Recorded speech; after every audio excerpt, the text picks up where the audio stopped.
अस्सलाम वालेकुम guys and welcome to urban farmatic with MK. और आज हम डिस्कस करेंगे प्रोटीन की वो दो स्ट्रक्चर जो पिछली वीडियो में हमने डिस्कस नहीं किया था। पिछली वीडियो में हमने primary structure of protein and secondary structure of protein discuss किया था और इस वीडियो में आज हम टर्शियरी स्ट्रक्चर और क्वाटरनरी स्ट्रक्चर को डिस्कस करेंगे। तो सबसे पहले हमारे पास जो है वो 3 नंबर जो स्ट्रक्चर है वो टर्शियरी स्ट्रक्चर ऑफ प्रोटीन है।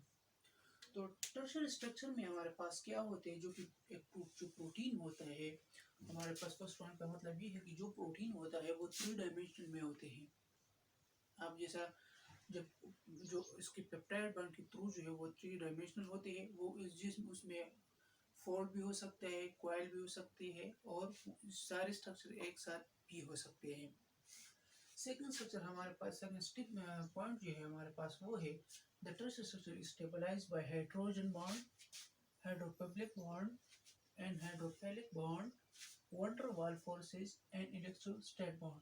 तो हमारे पास जो है टर्शियरी स्ट्रक्चर में हमारे पास जो है वो 5 बॉन्ड होंगे। एक हाइड्रोजन बॉन्ड भी होगा, हाइड्रोफिलिक बॉन्ड होगा जो कि हमारे पास वाटर हेडिंग है, हाइड्रोफिलिक भी होगा, water living bond, water wall forces and electrostatic bond भी होगा। ये 5 बॉन्ड हमारे पास टर्शियरी स्ट्रक्चर में ये हमारे पास होंगे। नेक्स्ट तीसरा पॉइंट हमारे पास ये है कि these bond are form between amino acid side chain attract और रिपल। जब हमारे पास जो साइड चेन हमारे पास फंक्शनल ग्रुप जिसे हम कहते हैं, हमारे पास अगर ये अमीनो एसिड्स है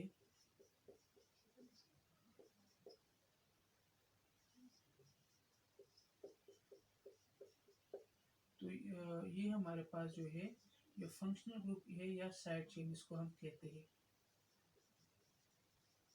तो इसमें क्या होगा कि ये बॉन्ड्स इसमें जो प्रोटीन टर्शियरी स्ट्रक्चर में अगर जब ज़रूरत हो दूसरे प्रोटीन के साथ अट्रैक्ट करते हैं तो ये बॉन्ड एक दूसरे को अट्रैक्ट करके प्रोटीन जो है वो एक दूसरे से अटैच होंगे।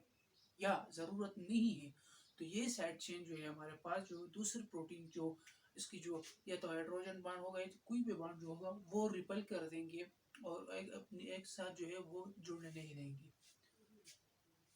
Folding of responsible for function, ये बहुत अहम पॉइंट है कि जब फोल्डिंग जो है वो हमें फंक्शन की जो है वो जो इसकी रिस्पांस देंगी।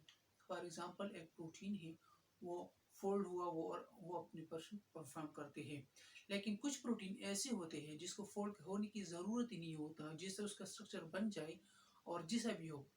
मतलब सारे प्रोटीन लीनियर स्ट्रक्चर नहीं होते। इंसुलिन की मैंने पहले प्रोड्यूसर में बताया कि इंसुलिन के अलावा कोई भी प्रोटीन जो है वो लीनियर स्ट्रक्चर नहीं है, सारे जो है वो फोल्ड है। लेकिन फिर भी अगर उसके डिफिकल्ट फंक्शन को परफॉर्म करना हो तो वो और भी फोल्ड होते हैं।